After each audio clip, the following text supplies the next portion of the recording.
ইফতারের আগে আপনারা যারা এখানে আজকে এসেছেন, এটা অনেক বড় একটা স্যাক্রিফাইস। কারণ আমাদের সংস্কৃতি হচ্ছে পরিবারের সাথে ইফতার করা, আত্মীয় স্বজনের সাথে ইফতার করা। আজকে যারা এখানে এসেছেন সবাইকে অনেক কষ্ট করতে হয়েছে, স্যাক্রিফাইস করতে হয়েছে, যানজট পেরিয়ে এসে এই ইফতারে অংশ নিতে হয়েছে। এটা আমাদের জন্য একটা উদাহরণ। এবারের রমজানটা একটু অন্যান্য রমজানের চাইতে ব্যতিক্রম, কারণ আপনাদের মনে থাকার কথা গত বছর আমরা কিন্তু ইফতার মাহফিল করতে পারি নাই। অনেকেই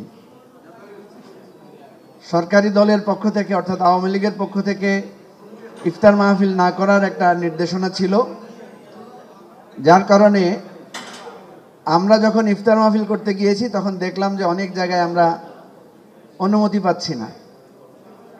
অনেক হোটেল রেস্টুরেন্টও ইফতার করার জন্য তারা আমাদেরকে জায়গা দেয়নি।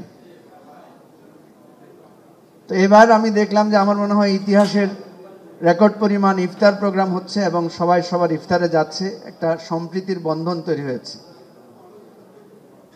আরেকটি বিষয় আমরা দেখেছি যে রমজান আসলে দ্রব্যমূল্য বৃদ্ধির একটা সমস্যা আমাদের মাঝে হতো। এবারে আল্লাহর রহমতে এই জায়গাটায় কিছুটা স্বস্তির আভাস আমরা দেখতে পাচ্ছি।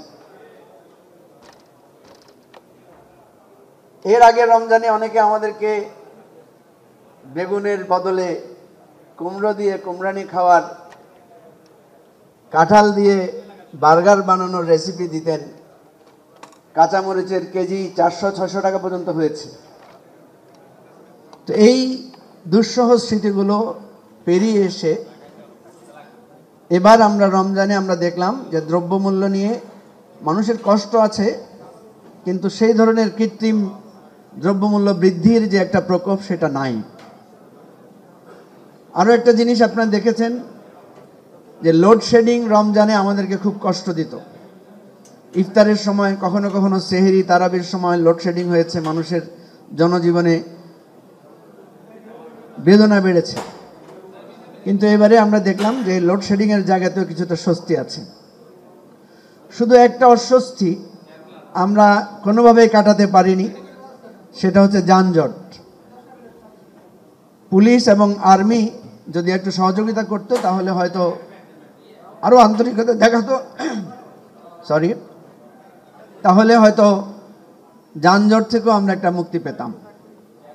তো এই দ্বারা দেখা যাচ্ছে যে সরকার যদি আন্তরিক হয় এবং জনগণ যদি সচেতন থাকে তাহলে আমাদের জীবনযাত্রায় অনেক কিছু আমরা সহজ করে তুলতে পারি। প্রিয় বন্ধুগণ, আমি আজকে যেহেতু আপনাদেরকে একসাথে পেয়েছি, চট্টগ্রাম আমার প্রিয় শহর, এটা আমার জন্মভূমি, জন্মস্থান। কিছু বিষয় আপনাদের সাথে, জাতীয় পর্যায়ের বিষয় আপনাদের সাথে শেয়ার করতে চাই। আপনারা জানেন যে এবারে আমরা একটা বিষয় নিয়ে খুব আলোচনা করছি, সেটা হচ্ছে রাষ্ট্র সংস্কার। এই রাষ্ট্র সংস্কারের কথাটা কোত্থেকে আসলো বা কেন এই দাবিটা এখন আমাদের কাছে খুব প্রধান? আপনারা আন্দোলন করেছিল, সেটা হচ্ছে নিরাপদ সড়ক আন্দোলন। যে আন্দোলনটা আমাদের চোখ খুলে দিয়েছিল, যে আন্দোলনটা আমাদের কাছে হঠাৎ করে একটা চোখের সামনে পর্দা সরিয়ে দিয়েছিল, যেখানে আমরা দেখলাম যে ছাত্ররা রাস্তায় দাঁড়িয়ে আমাদের লাইসেন্স চেক করেছিল।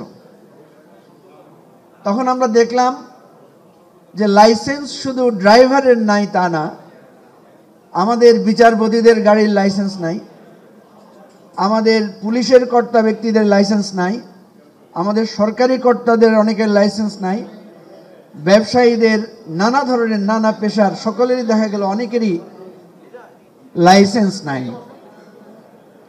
এবং লাইসেন্সের কথাটা এই জন্য এসেছিল যে সড়ক দুর্ঘটনায় আমাদের একটা কিশোর, বেশ কয়েকটা কিশোর অমানবিকভাবে তারা মৃত্যুবরণ করেছিল সেই প্রতিক্রিয়া বা প্রতিবাদ জানাতে গিয়ে।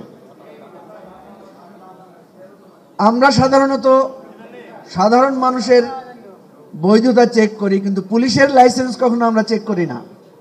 বিচারপতির লাইসেন্স, এমপি সাহেবদের লাইসেন্স, মন্ত্রীদের লাইসেন্স আমরা কখনো চেক করি না। আপনাদের মনে আছে সে সময় ছাত্ররা, কিশোরেরা মন্ত্রীদের গাড়ি থামিয়ে মন্ত্রীদেরও লাইসেন্স চেক করেছিল। এবং সে সময় একটা কথা উঠেছিল যে এই রাষ্ট্রের অধপতন এমন জায়গায় হয়েছে যে সর্বস্তরের মানুষের মধ্যে এক ধরনের অবৈধ চর্চার একটা লক্ষণ, প্রবণতা তৈরি হয়েছে।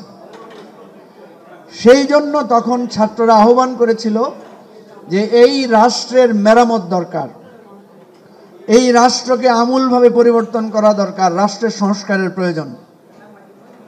আপনারা জানেন যে সেই কিশোর ছাত্রদেরকে নির্মমভাবে হেলমেট বাহিনী দিয়ে পিটিয়ে তাদেরকে রাস্তা থেকে সরানো হয়েছিল। সেই কিশোরেরা রক্তাক্ত, আহত, বিধ্বস্ত অবস্থায় তারা ঘরে ফিরে গিয়েছিল ঠিক, কিন্তু তাদের মনে একটা চাপা কষ্ট তাদের মনে লেগেছিল। সেই চাপা কষ্ট জমতে জমতে 2024 সালে এসে তারা এমনভাবে রাজপথে দাঁড়ালো যেখানে দাঁড়িয়ে তারা বলল যে আমরা ফ্যাসিবাদের পতন চাই। এবং তারা অতীতের সমস্ত রেকর্ড ভেঙে রাজপথে দাঁড়িয়ে বুক ফুলিয়ে বলেছিল, বুকের ভেতর ভীষণ ঝড়, বুক পেতেছি গুলি কর। প্রিয় ভাই ও বন্ধুগণ, সেই পরিবর্তন থেকে আমরা সংস্কারের কথা তুলেছি। এবং আজকে যে সরকার, অন্তর্বর্তীকালীন সরকার, তাদের কাছে তিনটি বিষয় আমি মনে করি খুবই গুরুত্বপূর্ণ। একটি হচ্ছে সংস্কার, একটি হচ্ছে বিচার, আর একটি হচ্ছে নির্বাচন। এই সরকার যদি সংস্কার না করে তাহলে এই সরকার কেন ক্ষমতায় আসলো? এই সরকার যদি আমাদের সেই পুরানো ব্যবস্থার পরিবর্তন করে দিয়ে যেতে না পারে তাহলে সেই পরিবর্তন কে করবে? কারণ আমরা তো জানি যে প্রথাগত রাজনৈতিক দলগুলো এই পরিবর্তনের জায়গায় এসে বারবার থমকে যায়। 90-এর গণ অভ্যুত্থান পরেও আমরা দেখেছি যে আমরা যে আশা করেছিলাম সে আশা পূর্ণ হয়নি। সুতরাং সংস্কার ছাড়া এবং বিচারের কথা যেটা এসেছে, আপনারা বলেন আমাদের রাজনৈতিক দল, আমরা যারা আছি, আমরা সবসময় আমাদের বিচারের কথা বলি, আমাদের বেদনার কথা বলি, কিন্তু যেই শিশু কিশোরকে হেলিকপ্টার থেকে গুলি করে বারান্দায়, ছাদের উপরে হত্যা করা হয়েছে, যেই নিরপরাধ মানুষগুলোকে মেরে পুড়িয়ে ফেলা হয়েছে, যাদের পিতামাতার পরিচয় পাওয়া যায় নাই এখন পর্যন্ত, তাদের রক্তের, জীবনের বিচারটা কে করবে? সেজন্য আমরা বলেছি যে এই সরকারকে একটা দৃশ্যমান বিচার শুরু করতে হবে এবং আইন শৃঙ্খলা পরিস্থিতিকে একটা স্বাভাবিক অবস্থায় এনে বাংলাদেশে ইতিহাসের একটা উল্লেখযোগ্য নির্বাচন দিয়ে বাংলাদেশকে একটা নতুন ডাইমেনশনে স্থাপন করতে হবে। যদি তা না হয় তাহলে আমাদের এই রক্তদান, আমাদের এই স্বপ্ন, আমাদের এই প্রত্যাশা ব্যর্থ হবে। কিন্তু আপনারা জানেন যে আমরা ইতিমধ্যে যথেষ্ট অস্থির হয়ে গেছি, আমাদের মধ্যে প্রচুর অস্থিরতা আমরা দেখতে পাচ্ছি। এখানে আমি অনেককে দেখতে পাচ্ছি, আমরা যারা এই সরকারের সময়ে বিভিন্ন সরকারি দায়িত্ব পালন করছি, বিশ্ববিদ্যালয়ের শিক্ষক থেকে শুরু করে, বাংলাদেশের প্রশাসন থেকে শুরু করে, জেলা পর্যায়ে, উপজেলা পর্যায়ে প্রচুর ভাইয়েরা আছেন, বোনেরা আছেন, যারা এই পরিবর্তনের মধ্য দিয়ে সমাজে তাদের স্বীকৃতি ফিরে পেয়েছেন। আপনারা কি জানেন, যদি সংস্কার না হয়, বিচার না হয়, যদি আবার পুরানো রাজনৈতিক বন্দোবস্তে আমরা থাকি, তাহলে 20-25 বছর পরে আবার ফ্যাসিবাদ ফিরে আসবে। এবং সেদিন আমরা, আপনারা যাদের এই আজকের সময়ে আমরা সংগ্রাম করেছি, প্রত্যেককেই আবার পুনরায় বিচারের কাঠগড়ে আমাদেরকে দাঁড়াতে হবে। সুতরাং আজকের দিনের উপরে দৃষ্টি রাখলে হবে না, ভবিষ্যতের কথা একবার ভাবেন।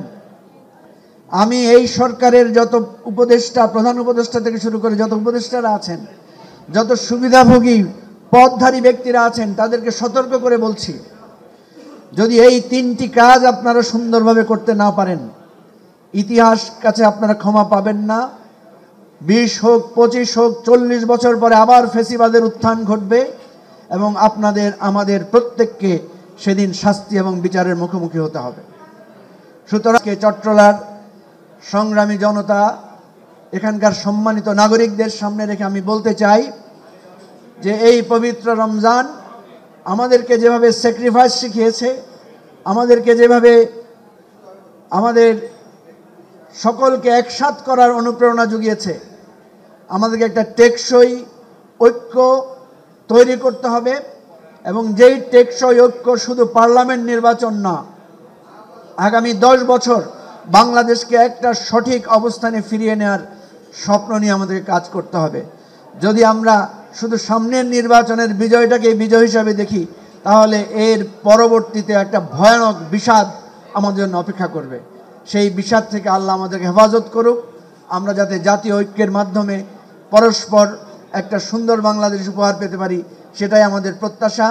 আমরা সেই স্বপ্নকে সামনে রেখে আমার বাংলাদেশ পার্টি, এবি পার্টি গঠন করেছি, যে পার্টির মূল নীতিই হচ্ছে সাম্য, মানবিক মর্যাদা এবং সুবিচারের ভিত্তিতে একটা কল্যাণমূলক রাষ্ট্র আমরা স্বপ্ন দেখতে চাই। এবং আমরা বলেছি ধর্ম কিংবা কোনো মতবাদের ভিত্তিতে রাজনৈতিক মতপার্থক্য নয়, ধর্ম এবং আমাদের মুক্তিযুদ্ধের চেতনা অঙ্গীকারকে রাখতে হবে জাতীয় ঐক্যের স্থানে। সেগুলো নিয়ে কোনো বিভেদ না করে আমরা আমাদের অধিকারের জায়গায় একটা ঐক্য তৈরি করতে চাই।